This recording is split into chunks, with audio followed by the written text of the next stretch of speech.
ಹೊಸ ವರ್ಷಾಚರಣೆ ವೇಳೆ ಯುವಕರ ಮಾರಾಮಾರಿ ಹುಬ್ಬಳ್ಳಿಯ ಗೋಕುಲ್ ರಸ್ತೆಯಲ್ಲಿ ನಡೆದಂತ ಘಟನೆ ಇದು. ಹೊಸ ವರ್ಷದ ಸಂಭ್ರಮಾಚರಣೆಯ ನಂತರ ನಡೆದಂತ ಘಟನೆ ಕ್ಷುಲ್ಲಕ ಕಾರಣಕ್ಕೆ ಹೋಟೆಲ್ ಎದುರು ಹೊಡೆದಾಟ, ಎರಡು ಗುಂಪುಗಳ ಜಗಳ ಬಿಡಿಸಿಕಳಿಸಿದ್ದಾರೆ ಪೊಲೀಸರು. ಗೋಕುಲ್ ರೋಡ್ ಪೊಲೀಸ್ ಠಾಣಾ ವ್ಯಾಪ್ತಿಯಲ್ಲಿ ಈ ಒಂದು ಘಟನೆ ನಡೆದಿದೆ. ಫಸ್ಟಿಗೆಲ್ಲ ಪಾರ್ಟಿ ಮಾಡಿದ್ದಾರೆ, ಆಮೇಲೆ ಗಲಾಟೆ ಶುರುವಾಗಿದೆ. ಹೊಸ ವರ್ಷದ ಸಂಭ್ರಮಾಚರಣೆಯ ನಡುವೆಯಲ್ಲಿ ಇದೊಂದು ಕ್ಷುಲ್ಲಕ ಕಾರಣಕ್ಕಾದಂತ ಗಲಾಟೆ. number 7975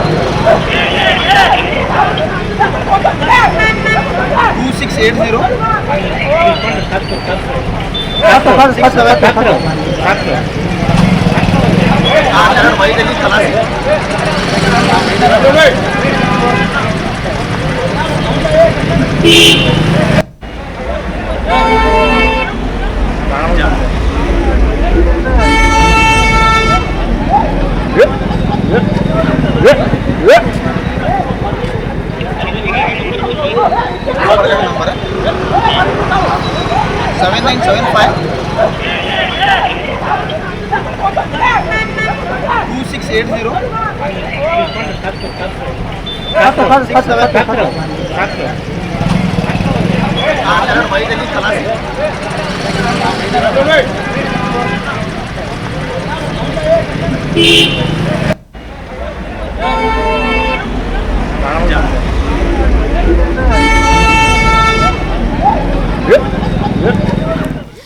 ನೋಡಿ, ಕೆಲವು ಕಡೆಯಲ್ಲಿ ಸಂಭ್ರಮ, ಕೆಲವು ಕಡೆಯಲ್ಲಿ ಒಂಚೂರು ಕ್ಷುಲ್ಲಕ ಕಾರಣ ಗಲಾಟೆ ಆಗಿದ್ದುಂಟು, ಅನುಚಿತ ವರ್ತನೆ ಮಾಡಿದ್ದುಂಟು. ಬಟ್ ಪೊಲೀಸರು ಮಾತ್ರ ಸಿಕ್ಕಾಪಟ್ಟೆ ಅಲರ್ಟ್ ಆಗಿದ್ರು.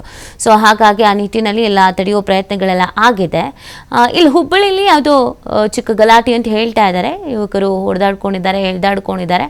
ಸೊ ಅಲ್ಲೇ ಇದ್ದವರೆಲ್ಲ ಪೊಲೀಸರಿಗೆ ಮಾಹಿತಿ ತಿಳಿಸಿದ್ದಾರೆ. ಇಮಿಡಿಯೇಟಾಗಿ ಎಲ್ಲರೂ ಅಲ್ಲಿಂದ ಕಳಿಸುವಂಥ ಕೆಲಸ ಆಗಿದೆ. ಎಲ್ಲ ಹೊಸ ವರ್ಷದ ಸಂಭ್ರಮದಲ್ಲಿ ಇರ್ತಾರೆ. ಅದರ ಮಧ್ಯದಲ್ಲಿ ಸಣ್ಣ ಸಣ್ಣ ಕಿರಿಕ್ಗಳು ಕೂಡ ಆಗಿದೆ. ಆದರೆ ನಾವು ಈ ವರ್ಷ ಅಂಥದ್ದೇನು ಅಹಿತಕರ ಘಟನೆ ನಡೆದಿಲ್ಲ ಅನ್ನೋದನ್ನು ನಾವಿಲ್ಲಿ ನೆನಪಿಸ್ಕೊಳ್ಬೇಕಾಗತ್ತೆ. ಯಾಕಂದರೆ ಕೆಲವು ವರ್ಷಗಳಲ್ಲಿ ಸಮಸ್ಯೆಗಳನ್ನು ಎದುರಿಸಿದ್ದುಂಟು. ಬಟ್ ಪೊಲೀಸ್ ಇಲಾಖೆ ಈ ಬಾರಿ ಸಿಕ್ಕಾಪಟ್ಟೆ ಅಲರ್ಟ್ ಆಗಿಬಿಟ್ಟಿತ್ತು. ಹೆಚ್ಚಿನ ಪೊಲೀಸರನ್ನು ನಿಯೋಜನೆ ಮಾಡಲಾಗಿತ್ತು. ಯಾಕಂದರೆ ಇದು ಹೊಸ ವರ್ಷ, ಕ್ಯಾಲೆಂಡರ್ ಬದಲಾಗೋ ವರ್ಷ. ನಾವು ಇದು ನಮ್ಮ ಹೊಸ ವರ್ಷ ಅಲ್ಲ ಅಂತ ಅಂದ್ರೂ ಕ್ಯಾಲೆಂಡರ್ ಬದಲಾಗತ್ತೆ. ಸೊ ಆ ಕಾರಣಕ್ಕಾಗಿ ಆದರೂ ಸೆಲೆಬ್ರೇಷನ್ ಮಾಡೇ ಮಾಡ್ತಾರೆ. ಅದು ದುಃಖಕ್ಕೋ ಸುಖಕ್ಕೋ ನೋವಿಗೋ ಗೊತ್ತಿಲ್ಲ.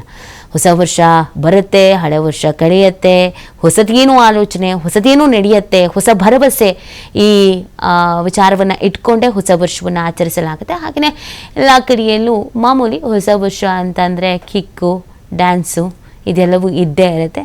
ಹಾಗೆಯೇ ಬೆಂಗಳೂರಿನಲ್ಲೂ ಇತ್ತು. ಕರ್ನಾಟಕದ ಪ್ರತಿ ಜಿಲ್ಲೆಯಲ್ಲೂ ಕೂಡ ಈ ಥರದೊಂದು ಸೆಲೆಬ್ರೇಷನ್ ನಡೆದಿದೆ. ನೆನ್ನೆ ಎಲ್ಲ ಕಡೆಯಲ್ಲೂ ಕೂಡ ಹಬ್ಬದ ವಾತಾವರಣ ಥರ ಸೆಲೆಬ್ರೇಷನ್ ಇತ್ತು.